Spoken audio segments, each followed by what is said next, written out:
ದೇವರ ಪರಿಶುದ್ಧ ನಾಮಕ್ಕೆ ಸ್ತೋತ್ರವಾಗಲಿ. ಈ ದಿನದ ದೇವರ ವಾಕ್ಯ ಯೋಬನು ಬರೆದ ಗ್ರಂಥ 42ನೇ ಅಧ್ಯಾಯ 2ನೇ ವಾಕ್ಯ. ನೀನು ಸಕಲ ಕಾರ್ಯಗಳನ್ನು ನಡೆಸಬಲ್ಲೆ ಅಂತಲೂ ಯಾವ ಸಂಕಲ್ಪವೂ ನಿನಗೆ ಅಸಾಧ್ಯವಲ್ಲವೆಂತಲೂ ತಿಳಿದುಕೊಂಡೇ ಇದ್ದೇನೆ. ಹೌದು ಪ್ರೀತಿಯ ದೇವರ ಮಕ್ಕಳೇ, ಇವತ್ತಿನ ದೇವರ ವಾಕ್ಯದಲ್ಲಿ ನಾವು ಗಮನಿಸುವುದಾದ್ರೆ ಇಲ್ಲಿ ದೇವರ ವಾಕ್ಯವು ಸ್ಪಷ್ಟವಾಗಿ ಬರೆಯಲ್ಪಟ್ಟಿದೆ. ನೀನು ಸಕಲ ಕಾರ್ಯಗಳನ್ನು ನಡೆಸಬಲ್ಲೆ ಅಂತಲೂ ಯಾವ ಸಂಕಲ್ಪವೂ ನಿನಗೆ ಅಸಾಧ್ಯವಲ್ಲ ಎಂತಲೂ ತಿಳಿದುಕೊಂಡೇ ಇದ್ದೇನೆ. ಪ್ರಿಯರೇ, ಇಲ್ಲಿ ಯೋಬನ ಪರಿಸ್ಥಿತಿಗಳನ್ನು ನಾವು ಗಮನಿಸಿ ನೋಡೋದಾದ್ರೆ ಆತನ ಜೀವಿತದಲ್ಲಿ ಎಲ್ಲವನ್ನು ಕಳೆದುಕೊಂಡಿದ್ರು. ಆತನ ಮಕ್ಕಳನ್ನು, ಆತನ ಆಸ್ತಿ ಎಲ್ಲವನ್ನು ಕಳೆದುಕೊಂಡಿದ್ದಾನೆ. ಒಂದು ಕಡೆ ಆತನ ಹೆಂಡತಿ ಹೇಳ್ತಾಳೆ, ನಿನ್ನ ದೇವರನ್ನ ದೂಷಣೆ ಮಾಡಿ ಪ್ರಾಣ ಬಿಟ್ಬಿಡಂತ. ಆದರೆ ಅಂಥ ಪರಿಸ್ಥಿತಿಗಳಲ್ಲಿ ಆತನಿದ್ರು ಸಹ ಆತನ ಕೆರ್ಕೊಳ್ಳೋಕ್ಕೂ ಸಹ ಪುರುಷೋತಿರ್ಲಿಲ್ಲ. ಅಂಥ ಒಂದು ಕಷ್ಟ, ಅಂಥ ಒಂದು ವೇದನೆ, ಮೈಯೆಲ್ಲ ಆತನಿಗೆ ಗಾಯವಾಗಿತ್ತು. ಆತನ ಸ್ನೇಹಿತರೆಲ್ಲ ಆತನನ್ನು ಬಿಟ್ಟು ಹೋದ್ರು. ಆದರೆ ಅಂಥ ಪರಿಸ್ಥಿತಿಗಳಲ್ಲೂ ಸಹ, ಅಂಥ ಸನ್ನಿವೇಶಗಳಲ್ಲೂ ಸಹ ಯೋಬನು ಹೇಳ್ತಾ ಇದ್ದಾನೆ, ನೀನು ಸಕಲ ಕಾರ್ಯಗಳನ್ನು ನಡೆಸಬಲ್ಲೆ ಅಂತಲೂ ಯಾವ ಸಂಕಲ್ಪವೂ ನಿನಗೆ ಅಸಾಧ್ಯವಿಲ್ಲವೆಂತಲೂ ತಿಳಿದುಕೊಂಡೇ ಇದ್ದೇನೆ. ಆತನ ನಂಬಿಕೆ ನೋಡ್ರಿ, ದೇವರಿಗೆ ಎಲ್ಲ ಕಾರ್ಯವೂ ಸಾಧ್ಯ, ಎಲ್ಲವೂ ಆತನಿಂದಲೇ ಆಗ್ತದೆ ಎಂಬಂಥ ನಂಬಿಕೆ ಆತನ ನಂಬಿಕೆಯಾಗಿತ್ತು.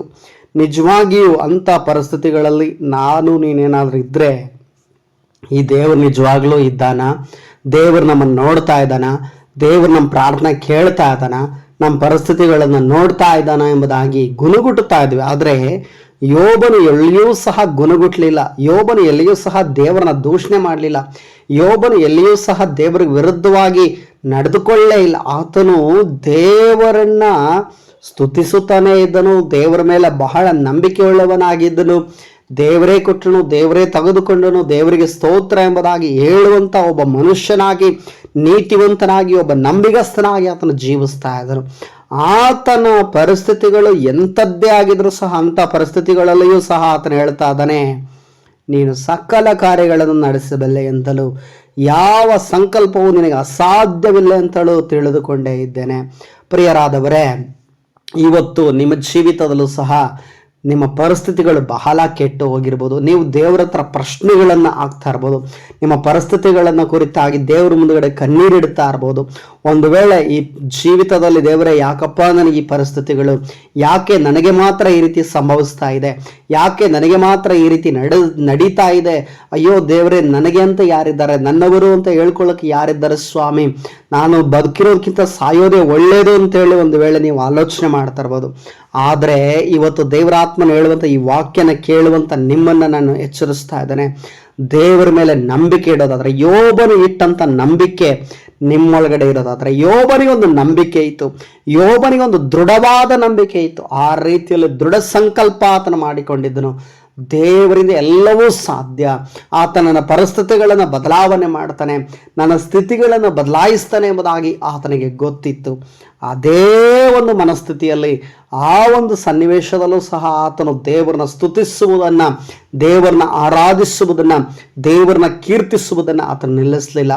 ನಿಮ್ಮ ಪರಿಸ್ಥಿತಿಗಳು ಎಂಥದ್ದೇ ಆಗಿರಲಿ, ನಿಮ್ಮ ಕಣ್ಣೀರು ಎಂಥದ್ದೇ ಆಗಿರಲಿ, ನಿಮ್ಮ ಕಷ್ಟಗಳು ಎಂಥದ್ದೇ ಆಗಿರಲಿ, ನಿಮ್ಮ ವೇದನೆಗಳು ಎಂಥದ್ದೇ ಆಗಿರಲಿ, ಅದೆಲ್ಲವನ್ನ ಆರಾಧನೆಯಾಗಿ ನೀವು ಮಾರ್ಪಡಿಸುವಾಗ, ಸ್ತುತಿಗಳಾಗಿ ನೀವು ಮಾರ್ಪಡಿಸುವಾಗ, ದೇವರನ್ನ ಸ್ತುತಿಸಿ ಕೊಂಡಾಡಿಸುವಾಗ ದೇವರು ನಿಮ್ಮೆಲ್ಲ ಪರಿಸ್ಥಿತಿಗಳನ್ನು ಆತನು ಮಾರ್ಪಡಿಸುವ ಆತನಾಗಿದ್ದಾನೆ. ಯಾಕೆಂದರೆ ಆತನಿಗೆ ಅಸಾಧ್ಯವಾದದ್ದು ಯಾವುದೂ ಇಲ್ಲ ಎಂಬುದಾಗಿ ಇಲ್ಲಿ ದೇವರ ವಾಕ್ಯದಲ್ಲಿ ಬರೆಯಲ್ಪಟ್ಟಿದೆ.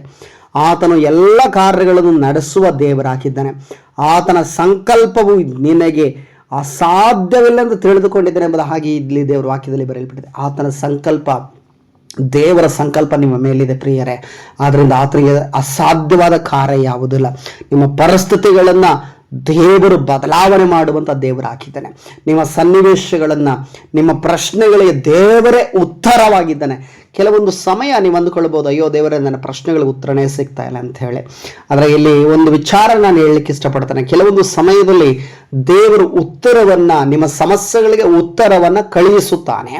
ಕೆಲವೊಂದು ಸಮಯದಲ್ಲಿ ದೇವರೇ ನಿಮ್ಮ ಪ್ರಶ್ನೆಗಳಿಗೆ ಉತ್ತರವಾಗಿರುತ್ತಾನೆ. ಆದ್ದರಿಂದ ದೇವರ ಮೇಲೆ ಇಟ್ಟಿರುವ ನಂಬಿಕೆಯನ್ನು ಕಳೆದುಕೊಳ್ಬೇಡ್ರಿ. ದೇವರನ್ನ ಸ್ತುತಿಸ್ರಿ, ದೇವರನ್ನ ಕೊಂಡಾಡ್ರಿ, ದೇವರನ್ನ ಕೀರ್ತಿಸ್ರಿ. ಆವಾಗ ದೇವರು ನಿಮ್ಮ ಎಲ್ಲ ಪರಿಸ್ಥಿತಿಗಳನ್ನು ಬದಲಾವಣೆ ಮಾಡಿ ನಿಮ್ಮನ್ನು ಉನ್ನತ ಸ್ಥಿತಿಗೆ ಆತನು ತರುವವನಾಗಿದ್ದಾನೆ.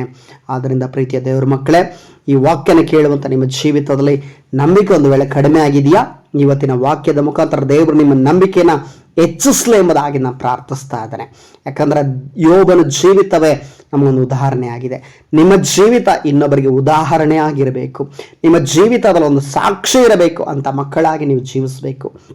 ಆದ್ದರಿಂದಲೇ ಇಲ್ಲಿನ ದೇವರ ವಾಕ್ಯದಲ್ಲಿ ನಾವು ನೋಡ್ತಾ ಇದ್ದಾವೆ, ನೀನು ಸಕಲ ಕಾರ್ಯಗಳನ್ನು ನಡೆಸಬಲ್ಲೆಯಂತಲೂ ಯಾವ ಸಂಕಲ್ಪವು ನಿನಗೆ ಅಸಾಧ್ಯವಲ್ಲವೆಂತಲೂ ನಾನು ತಿಳಿದುಕೊಂಡಿದ್ದೇನೆ ಎಂಬುದಾಗಿ ಯೋಬನು ಹೇಳುವುದನ್ನು ನಾವು ಗಮನಿಸ್ತಾ ಇದ್ದಾವೆ. ಈ ವಾಕ್ಯದ ಮುಖಾಂತರ ದೇವರು ನಿಮ್ಮೆಲ್ಲರನ್ನ ಸಹ ಆಶೀರ್ವಾದ ಮಾಡಲಿ. ನಜರೇತಿನ ಯೇಸು ಕ್ರಿಸ್ತರ ನಾಮದಲ್ಲಿ ಪ್ರಾರ್ಥಿಸೋಣ. ಸರ್ವಶಕ್ತನೂ ಮಹಾಪರಿಶುದ್ಧನೂ ಉನ್ನತನೂ ಆದ ತಂದೆಯಾದ ದೇವರೇ, ಇವತ್ತಿನ ದಿನಕ್ಕಾಗಿ ಸ್ತೋತ್ರ ಅಪ್ಪ. ಇವತ್ತಿನ ದಿನದಲ್ಲಿ ಸ್ವಾಮಿ ಈ ವಾಕ್ಯವನ್ನು ಕೇಳುವಂಥ ಮಕ್ಕಳನ್ನ ಆಶೀರ್ವಾದ ಮಾಡ್ರಿ.